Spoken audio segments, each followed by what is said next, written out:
With the latest agriculture news from across the state and nation, it's time for the AgNet News Hour from AgNet West. Here's your host, Sabrina Halverson. Good morning, and thank you for joining us this morning on the AgNet News Hour. Coming up later, we have this week's Almond update with a look at off-ground harvesting. But we start today with the agricultural destruction of Hurricane Helene. We'll start with a look at the hurricane in full. Here's Rod Bain. A tale of a large-scale hurricane in 3 chapters. USDA meteorologist Brad Rippey breaks down the impacts of Hurricane Helene in the southeastern U.S. First, if you look at from where Helene moved inland from around Perry, Florida, all the way down the coast to below Tampa Bay, we saw a storm surge that not only exceeded the peak values of storm surge that we saw with Hurricane Idalia 13 months ago, but they were all-time record highs, partly because this area of Florida, the Big Bend region, just simply has not seen a major hurricane in recorded history going back more than 150 years. A 9.3-foot storm surge was recorded in Cedar Key, Florida, east of where Helene's center made landfall, more than 2 feet higher than the previous record set by Hurricane Idalia last year. The second impact category associated with Hurricane Helene is wind-related. The concern there was the fast-forward speed managed to push that narrow band of wind damage quite far inland, so we saw damage not only in the Florida Big Bend, where Helene moved ashore on late September 26th, but those damaging winds pushed into south-central Georgia, and then later as far north as the southern Appalachians, where we saw some hurricane-force wind gusts into northwestern South Carolina and even western North Carolina before the storm played out and began to lose tropical characteristics. Yet Rippey acknowledges what Hurricane Helene will be most noted for is the devastating rains and flooding well far inland. Hurricane Helene took a bit of a left turn once it moved inland. It got captured by a disturbance over the mid-south, and that had the effect as the storm turned to the north and then the northwest. It was moving basically perpendicular to the southern Appalachians. And you took that tropical moisture, ran it into the high elevations, rising to almost 7,000 feet above sea level in western North Carolina, and that unleashed catastrophic rainfall. Helene was preceded days earlier by heavy rains impacting western North Carolina and surrounding areas, with totals recorded such as 8 inches of accumulation in Asheville, North Carolina. And that unleashed the historic and deadly flooding across western North Carolina and also adjacent areas into Tennessee, as well as southwestern Virginia, and even parts of Georgia and upstate South Carolina. The combination of these impacts gives indication that Helene could be our nation's 5th $1 billion hurricane disaster in history. The previous 4, Hurricane Katrina in 2005, along with the twin 2017 storms, Harvey that hit Houston, Hurricane Maria that devastated Puerto Rico, and then in 2022 we had Hurricane Ian move into Florida's west coast just south of Tampa. I'm Rod Bain reporting for the U.S. Department of Agriculture in Washington, D.C. We're heading out now to Georgia. Joining us on the phone is U.S. Representative from Georgia, Austin Scott, who is on the ground in his state getting a first-hand look at the damage and destruction from Hurricane Helene. I want to start off by asking how you and your family are doing with everything that's going on. We were personally spared any significant damage, and we were very blessed personally, and obviously a lot of others have significant damage. Yeah. And so now you're out doing what you do, and that is finding help for them. We have been out over the last several days, and we're going to continue to be out there, going to places.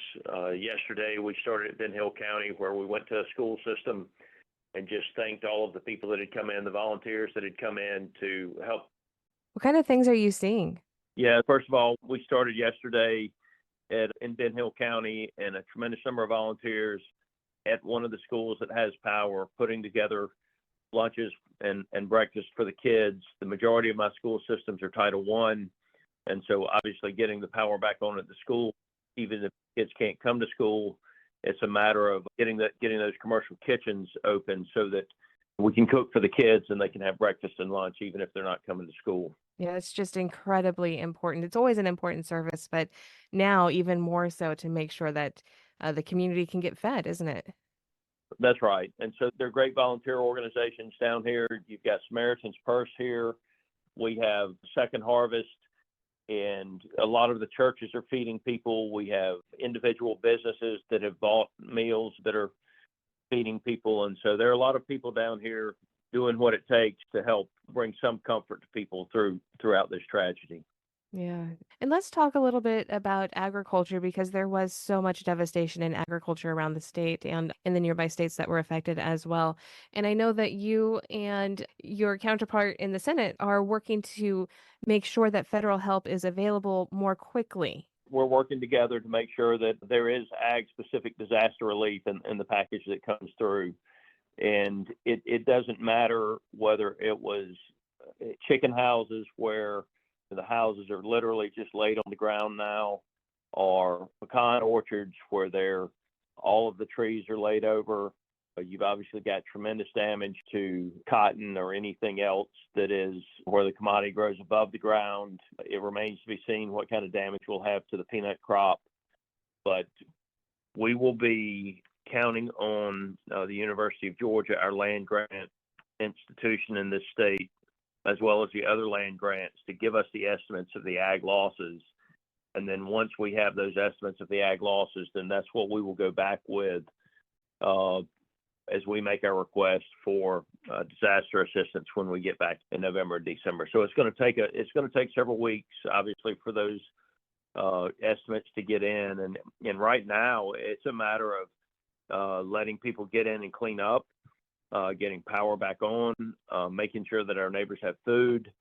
It's an all hands on deck movement. But when we get back to Washington, as soon as we have those estimates from the land grant institutions, we'll be working to put together an ag specific portion of the disaster relief bill. Yeah. So in addition to financial aid that will definitely be needed, what other kinds of aid do you think farmers are in need of at this time? Right now, just from the standpoint of power, getting power back to their facilities. Obviously, if you've got things that have to be kept cool, you could, hopefully, if they have generators, they can keep their refrigeration going. If not, then obviously things will have spoiled. It is the physical loss of equipment, whether it's tractors or harvesters or anything else that it just simply takes to engage in the operations of farming. They're just tremendous losses out there. And then we've got, from the standpoint of the amount of water that we have on the ground, it's going to be, the rivers are still going to be under flood warnings all the way through this coming Friday. And so just the ability to get into a field to assess the damage because of how saturated the ground is with water is a problem right now. We need to take a quick break, but we will continue with Representative Austin Scott right after this. We're on the phone with Representative Austin Scott of Georgia, who is in his home state working through all of the damage to the area from Hurricane Helene. I know that it must be hard to look long term at this point when you're looking around and there's just so much damage and destruction, but long term, as far as rebuilding, anything as far as like infrastructure or technical needs? Yeah, we'll know more about that when the assessments are done. Right now, we still have hundreds of thousands of people without power. We have a serious number of roads that we still can't get down. And again, when the assessments are done is when we'll know. If you go to Coffee County, the issue there, that's one of the counties that got hit the hardest. The poultry industry is a huge part of the economy in that county. And so you're not just talking about the producers. It works its way all the way down to the banks, the restaurants, the car dealers, much less the tractor and the equipment dealers.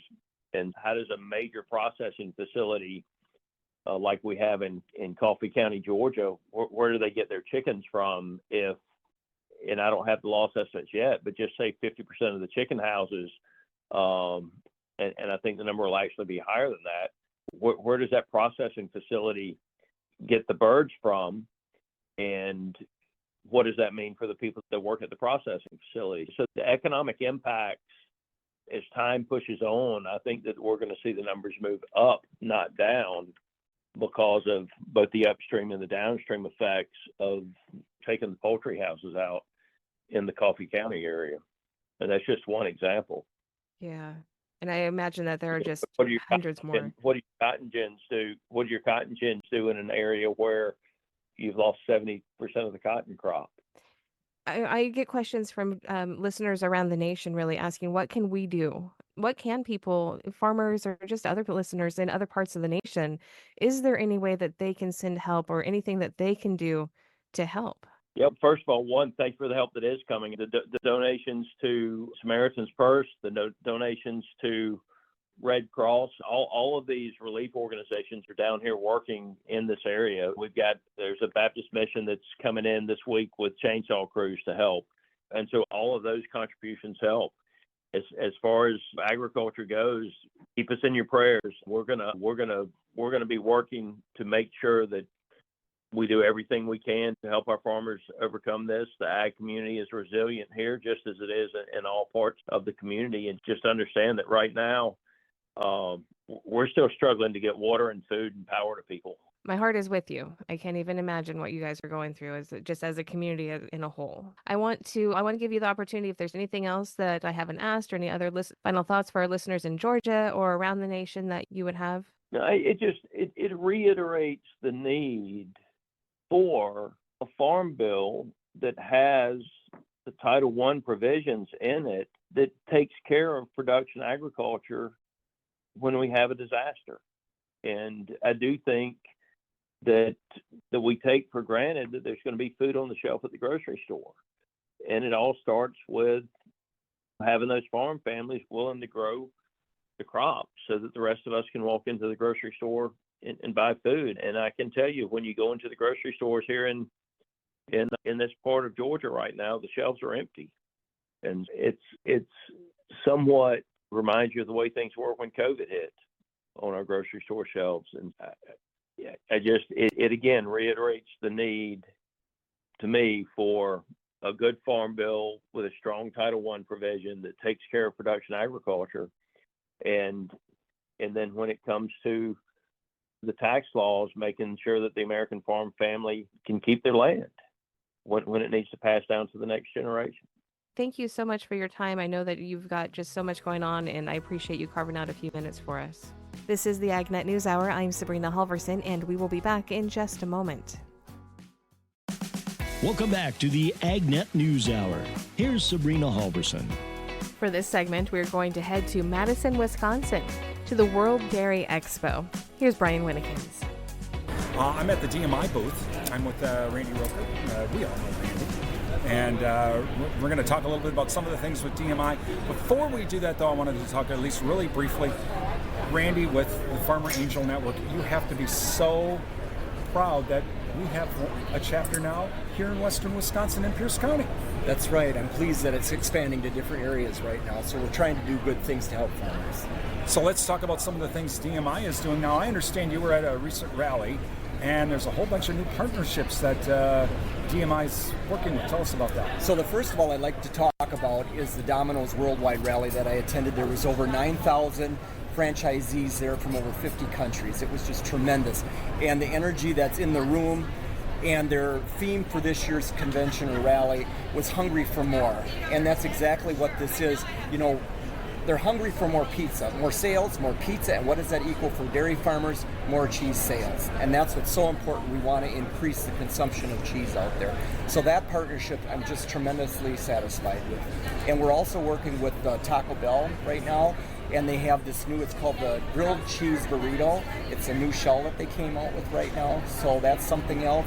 And also back to Domino's, one of the new things they came up with just recently, they released is the macaroni and cheese. Macaroni and cheese at Domino's. Is it also in 30 minutes or less? Oh yeah. I'm just wondering. How important are these partnerships? Very important, because you know what, we want to utilize the farmers' dollars the best, and that's what we're always continuing to do. So we're always looking for new innovation out there. So I'm the chair of the innovation committee at DMI. So this year I was really pleased that DMI actually had a booth out there at Expo West. It's the nation's largest natural products show, and there's 3,500 exhibitors with over 80,000 people that attend this show. That's where all these new innovative ideas are coming up. So, you know, people are dreaming up these new ideas. So we wanted to be there with dairy to show the benefits that's there. So when people are creating new products, they can utilize dairy in them. And we highlighted Michelle McBride and her Good Sport program or product out there. So she was giving away samples, and we had Brian Fiscalini with Fiscalini Cheese from California was there also. And DMI, they put on an educational seminar there. It was the most widely attended seminar that was there at Expo West. Talking with Randy Roker, a Wisconsin dairy farmer. He's also on the DMI board. And how important is it for DMI to constantly look for new stuff for dairy? I'll use the sports drink. I never would have thought of that in a million years. Well, we're working on different projects out there now. This is going to exceed, food. We're going to get into new things, new innovation all the time out there. So that's what we have to continually look for. There's so many products that, are in the works, and especially out there at Expo West, and I've been out there 2 years now, and you see all the different areas.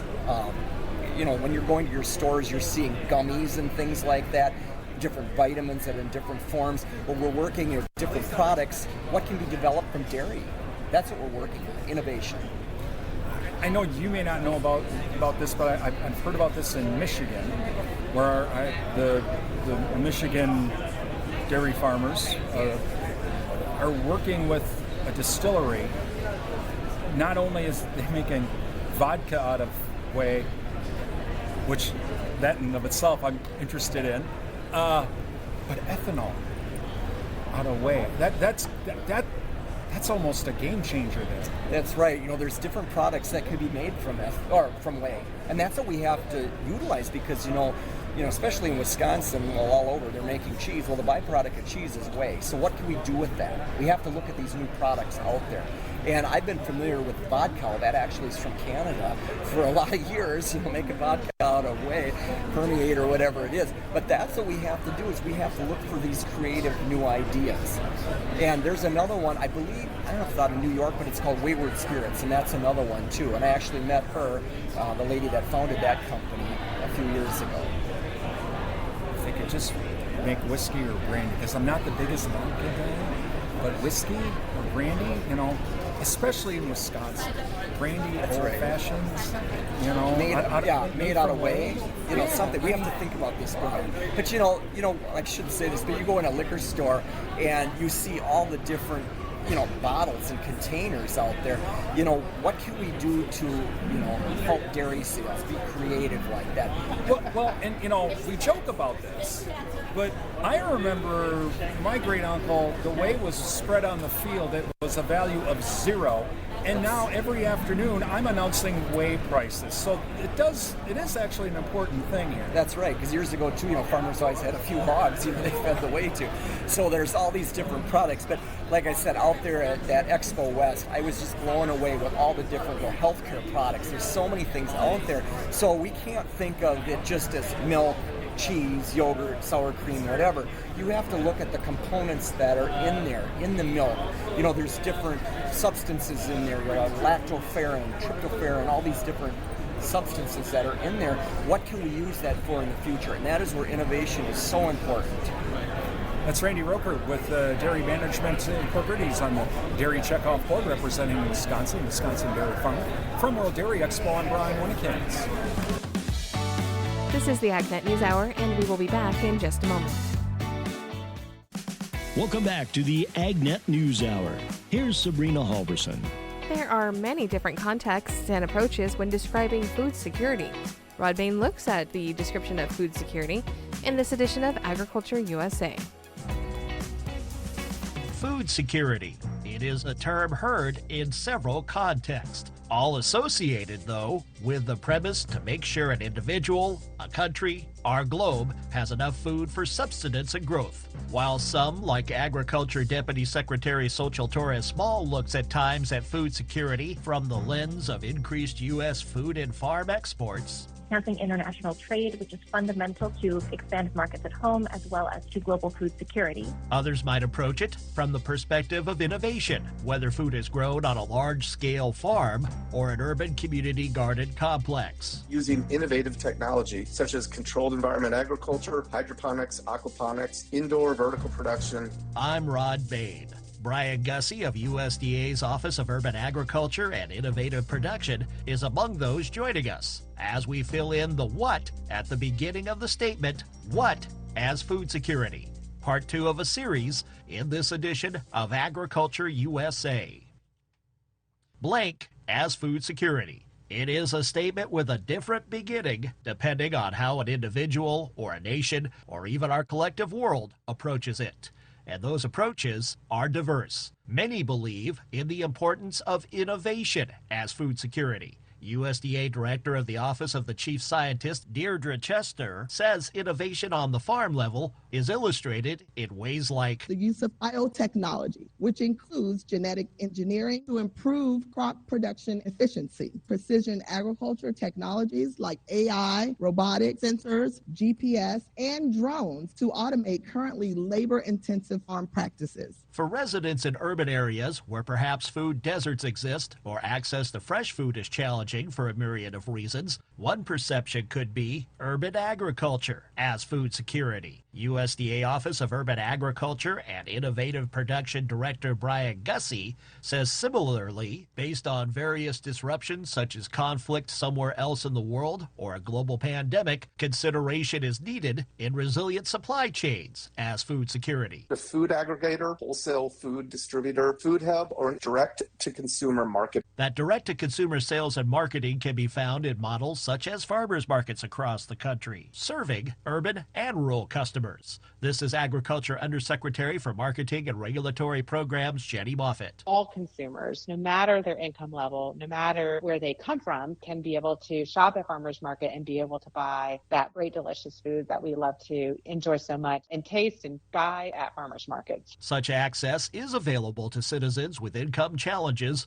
via offerings connected to USDA food and nutrition programs. USDA research economist Jordan Jones is among those who study food and nutrition assistance as food security. SNAP participation increased in 2023 to about 42 million people per month on average, and that came out to about a 12.6% national participation rate. In terms of developments, we saw a sizable increase in the regular benefit for the year. International food aid programs as food security includes efforts such as those administered by USDA and the U.S. Agency for International Development, and program participants such as U.S. Wheat Associates. According to USWA's Stephen Mercer, wheat's always been a major commodity for food aid. We are currently seeing a lot of wheat moving to the Horn of Africa and also to Yemen. Perhaps the most basic premise regarding food security is ag producers as food security, with several U.S. farms relying on off-farm income to keep operations going and provide our nation and the world with a bountiful harvest. Agriculture Secretary Tom Vilsack believes in economic opportunity via a cyclical farm economic model as food security. Instead of the farmer working two jobs, we figure out how the farm can create more income for that producer. How about we create multiple income streams that farmer can utilize, so if commodity prices are down 1 year, maybe there's another source of income that's also coming into the farm that bolsters the family farm income. Correspondingly, increased income means greater opportunity for the next generation of farmers and ranchers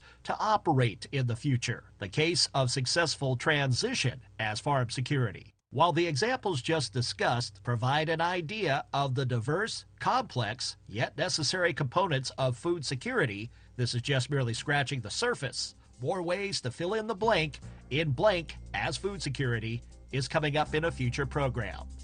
This has been Agriculture USA. I'm Rod Bain reporting for the U.S. Department of Agriculture in Washington, D.C. This segment is brought to you by Live Earth Products. To get to know a little more about Live Earth Products, we're talking on the phone today with Vice President Russell Taylor. What about humates in animal feed? When can you add humates to the animal feed, and what is the benefit of that? So the interesting thing about animal feeds is just like the fertilizer side, there's actually a lot going on in legislative processes. So there's an act out called the Innovative Feed Act. And currently, you can't include things in animal feed that are giving you other benefits besides nutritive benefits. Let's say, for example, you had a cow that was eating a product that reduced its methane emissions, those enteric gases that are caused just in the natural digestion of a ruminating cow.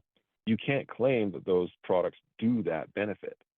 So hopefully people will get involved and say, look, the Innovative Feed Act is necessary and should help farmers. Other benefits of feeding humate is obviously first to reduce enteric gases. But the second one, these are old plant materials. So those plant materials are rich in trace minerals. So not only are you getting something that's going to help the digestion of the animal, you're also getting an abundant supply of minerals. So that is the main reason farmers are currently including in their animal feeds. This is all fascinating, but it can be hard to retain some of this information when you're hearing this on the radio or through the podcast. So, is there someplace online, or where can our listeners go and get more information? Well, the good news is the acts I mentioned, like the Innovative Feed Act and the Plant Biostimulant Act, are publicly available through Congress. You can actually go look at those acts. They're on the website there. The other information you can get is directly through Live Earth products. So if you go to liveearth.com, contact us. You can contact us and our agronomy team. And we're happy to go over any details, questions about how to use these products, how they fit your farm program, how to use them as a tool to implement conservation practices such as nutrient retention, water conservation, and improving soil health. To get to know more about Live Earth products, you can visit them online at liveearth.com. That is spelled LIVEARTH.com. This is the AgNet News Hour. I'm Sabrina Halverson. When we come back, we have this week's Almond Update. We will be right back. Welcome back to the AgNet News Hour. Here's Sabrina Halverson. It's time for this week's Almond Update from the Almond Board of California. You can find them online at almonds.com. The Almond Update this week comes from the Almond Journey podcast. Host Tim Hemrick is talking with almond producer Brett Sill of Sill Properties in Kern County. And I know you have been looking at this semi-off-ground harvesting process. Maybe explain that to us. Give us the basics of that, and then I want to hear how it went. Yeah, so I took a couple demos this year. I'm not an expert by any means. I haven't used it more than just a day, so some of the stuff we're still trying to learn. But the one that we did do that I liked was we took them and we actually did not allow them ever to hit the ground. And so we used carts to take them right from the off-ground harvester right to the cart into our elevator so they never hit the ground. We took them to a holder that could dry them. And so what he did was we had 63,000 pounds of field weight, which was, they were very green because of Hillary. We had to really not do the field we wanted to do because our harvesting crew was in one field. The field that we really were shaking that we should have done was 25 minutes away. And to be able to take those two harvesters off and go that way, I would have lost too much time. So we ended up going to a field that was probably too green because my holes were like 56% moisture and my kernels were 18. So that's really, really green.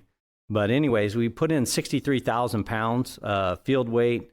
We took out 24,000 pounds of water and left me with roughly around 39,000 pounds. And our pack out was roughly about 30%, which is pretty good. I thought it was a little low, but it still gave me around 11,000, little under 12,000 pounds of, sellable meat weight.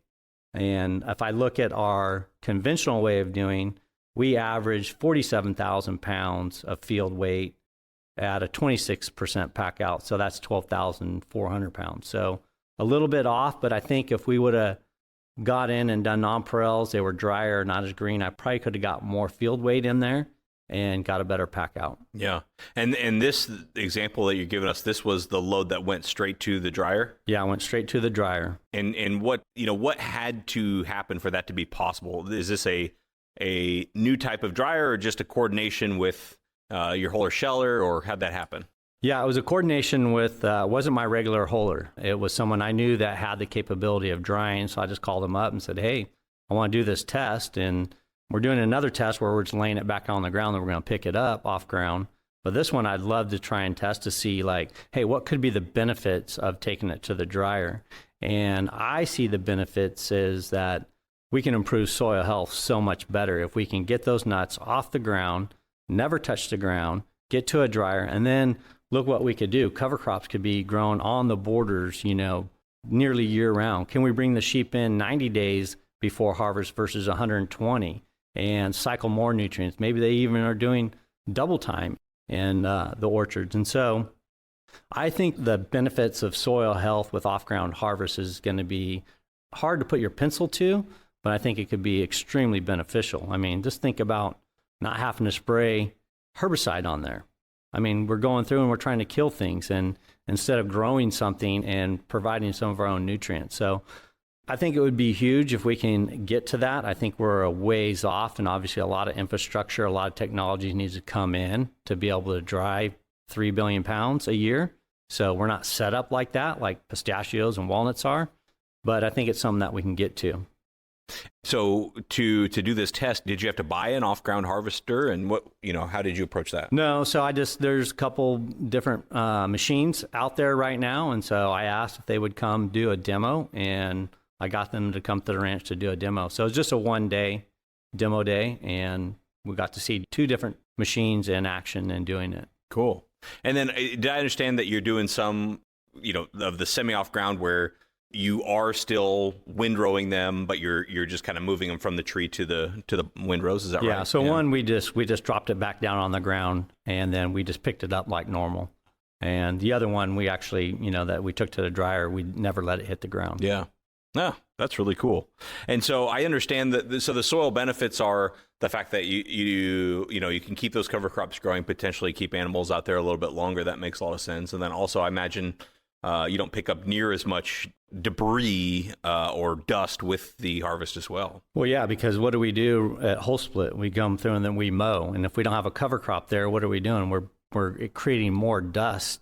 And then so what happens with that? Do we have more whole rot? Do we have more diseases that come on? So if we have a cover crop and we still have to lay them back down on the ground, at least we're mowing a cover crop and we're not putting all this dust in the air. And so that's one of the big things, is that can we reduce some of the diseases now because we're not doing so many cultural practices? So what can we save by mowing and spraying and ant bait and all those things and take that off? And maybe we got to spend 10 more cents to get them dried. Or, maybe the technology is going to get that down to where it's only going to cost us hopefully 6 or 8 cents.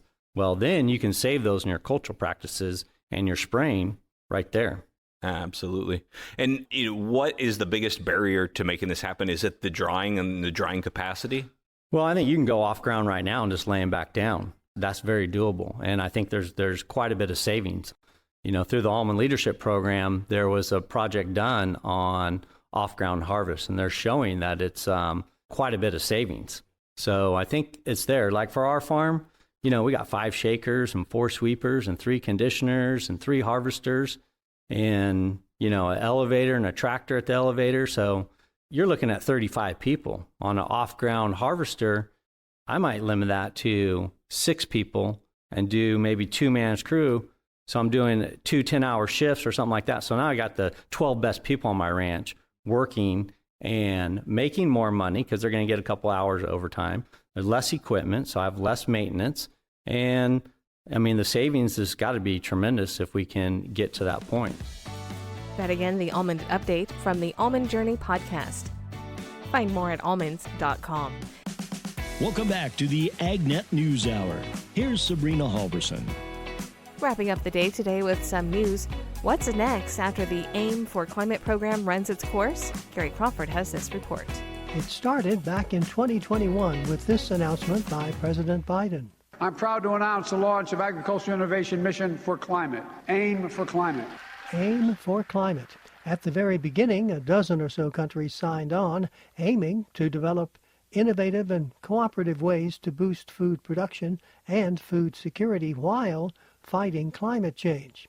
Today, upwards of 56 nations and scores of private collaborators are signed on to this 5-year initiative. But of course, this is coming to an end, and the question is, what's next? What's next? Agriculture Secretary Tom Vilsack in New York City the other day telling an audience at the Council on Foreign Relations. We've established a baseline of funding on the part of countries and on the part of the private sector. We'd like to see that baseline continue. This isn't just a one-and-done opportunity. This is a chance for us, I think, to see governments continue to invest in this space. And Vilsack says there's plenty of space to explore in the world of climate-smart agriculture. We have focused on 4 areas with AIM for Climate. We focused on smallholder strategies. We focused on methane reduction strategies. We focused on emerging technology strategies. And we focused on continued expanded research and agroecology research and knowledge. Those four, I think, goals need to continue. With, he says, more investments into the future, not fewer. Look, we've got a major challenge here.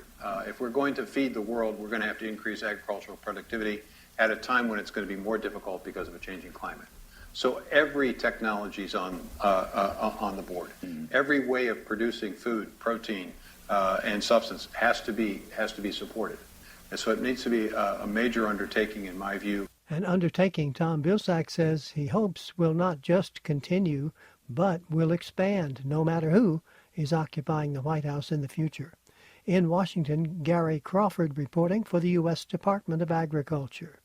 The Agriculture Secretary provided details from the recent G7 agricultural ministers meeting in Italy. Rod Bain reports. A last weekend in September convening of agricultural ministers of the globe's 7 largest economic nations and markets in Italy. Concluding, I think, a very successful G7 meeting, an opportunity for us to sort of level set where we are relative to our domestic and international agenda, whether or not it's aligned with our partners in the G7.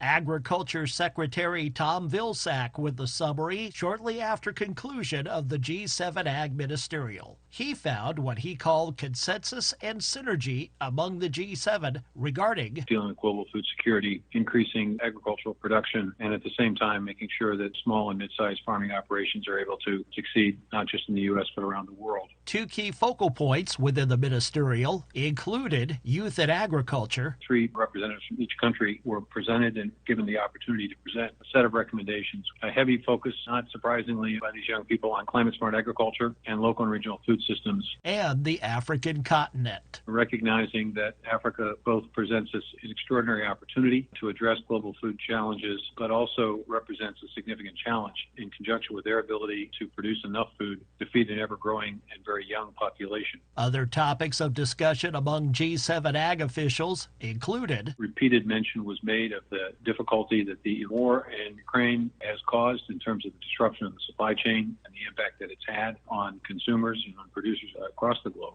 Shared understanding of the challenges that climate change presents, and even a recognition that we're still dealing with some of the disruption of the supply chain linked to COVID, all of which has had an impact on ag production, biodiversity, land and soil health, water availability, and rural communities across the G7. And I think there's a recognition that we have a shared set of tools that we can use individually and collaboratively to address these challenges, starting with a rules-based and risk-based, science-based, free and fair trading system. Secretary Vilsack said shared information about scientific research and innovation is important among G7 partners in addressing various farm and food challenges. Significant discussion of emerging technologies, everything from AI to gene editing. And what was, I think, positive in that space was the general acceptance of the importance of making sure that those tools are in fact used and that they are made available and affordable to small and mid-sized farming operations. I'm Rod Bain reporting for the U.S. Department of Agriculture in Washington, D.C.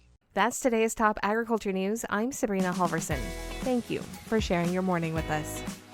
To get more information on the topics you heard today, visit AgNet West at agnetwest.com. You can also stay connected by following us on our social media at AgNet West on Facebook, Instagram, and X.